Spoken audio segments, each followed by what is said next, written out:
নমস্কার বন্ধুরা, আজ আমি তৈরি করেছি দই বড়া। চলুন তাহলে দেখে নেওয়া যাক। একটা পাত্রের মধ্যে প্রায় 1 কাপ মতো বিউলির ডাল ভিজিয়ে নিয়ে রেখে দিয়েছিলাম 7 ঘন্টা মতো। এইবারে ডালগুলো জল ঝরিয়ে নিয়ে মিক্সির বাটির মধ্যে নিয়ে নিতে হবে। তার মধ্যে দিয়ে দিলাম 2টো কাঁচা লঙ্কা। সামান্য পরিমাণে জল দিয়ে ডালটা আমি ভালো করে পেস্ট করে নিয়েছি। আপনারা অবশ্যই জলটা নিজেদের আন্দাজ মতনই ব্যবহার করবেন। আমি এখানে 3 থেকে 4 চামচ মতো জলের ব্যবহার করেছিলাম। বিউলির ডাল বাটার মধ্যে দিয়ে দেব মৌরি হাফ চা চামচ মতো, দিয়ে দিলাম এর মধ্যে ভাজা জিরে গুঁড়ো সামান্য পরিমাণে, দিয়ে দেব পরিমাণ মতো লবণ। এইবারে ডাল বাটাটা ভালো করে ফেটে নিতে হবে। যত বেশি ভালো করে ফেটানো হবে বড়াগুলো ততটাই স্পঞ্জি হবে। আমি এটা প্রায় 10 মিনিট মতো ফেটে নিয়েছিলাম। এবারে ভালো করে ফেটানো হয়েছে কিনা দেখবার জন্য একটা পাত্রের মধ্যে জল নিয়েছি, এইভাবে দিয়ে দেখে নেব। দেখুন যেহেতু এটা ভেসে উঠেছে তার মানে ডালটা আমি খুব ভালো করে ফেটিয়ে নিয়েছি, আর খুব একটা বেশি ফেটানোর প্রয়োজন নেই। এইবারে বড়াটা ছাড়বার জন্য আমি একটা পাত্রের মধ্যে জল নিয়েছি। এইভাবে হাতের মধ্যে জল লাগিয়ে নিয়ে বড়াগুলো ছেড়ে দেব, এতে হাতে লেগে যাবে না। এবারে টক দইয়ের ব্যাটারটা তৈরি করে নেব। আমি একটা পাত্রের মধ্যে টক দই বাড়িতেই তৈরি করে নিয়েছি।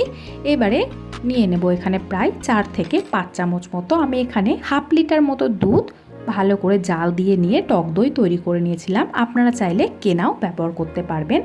দইয়ের মধ্যেই দিয়ে দেব বিট লবণ, সাথে দিয়ে দেব সাদা লবণ, দিয়ে দেবো এখানে পরিমাণ মতো চিনি। আমি এখানে বড় চামচের 4 চামচ চিনির ব্যবহার করেছি। আপনারা অবশ্যই যেমনটা মিষ্টি পছন্দ করবেন সেই হিসাবে ব্যবহার করবেন।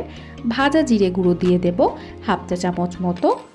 স্বাদটাকে আরও বাড়ানোর জন্য আমি এখানে চাট মশলার ব্যবহার করেছি। থাকলে দিবেন, না থাকলে নাও ব্যবহার করতে পারবেন, কোনো অসুবিধা নেই।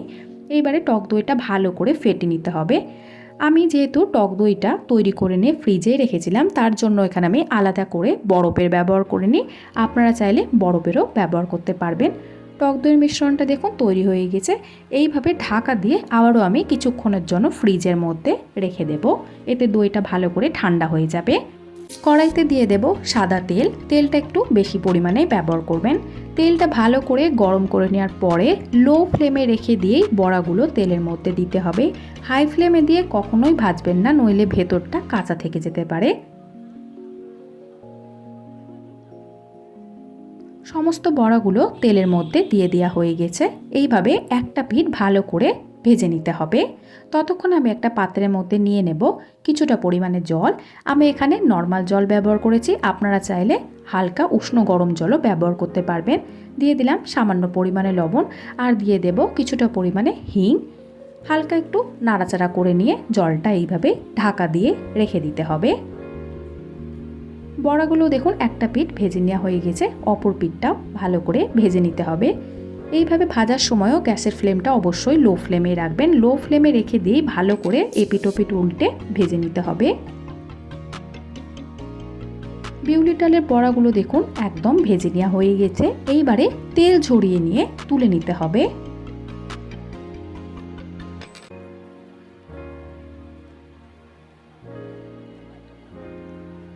সমস্ত বড়াগুলো তেল ঝরিয়ে নিয়ে তুলে নিয়েছি। এইবারে যে জলটা আমি তৈরি করে রেখেছিলাম তার মধ্যে ভেজে রাখা বড়াগুলো দিয়ে দিতে হবে।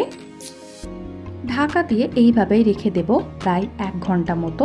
আপনারা চাইলে 1 ঘন্টার বদলে আধ ঘন্টাও রেখে দিতে পারবেন। আমি এটা প্রায় 1 ঘন্টা মতোই ঢাকা দিয়ে রেখেছিলাম। এবারে দেখুন একটা বড়া তুলে নিয়ে দেখাচ্ছি কতটা স্পঞ্জি হয়েছে। হাত দিয়ে এইভাবে আলতো করে চেপে চেপে জলটা বার করে নিতে হবে।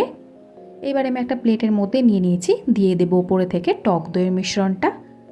আমি এটা প্রায় 4 চামচ মতো দিয়েছি, আপনারা অবশ্যই নিজেদের আন্দাজ মতনই ব্যবহার করবেন।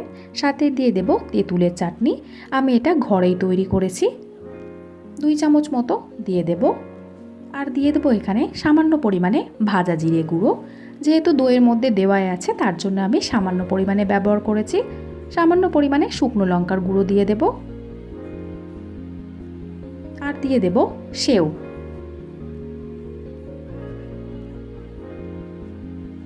দেখুন দই বড়াটা একদম তৈরি হয়ে গেছে। আপনারাও চাইলে এইভাবে খুব সহজেই তৈরি করে ফেলতে পারবেন।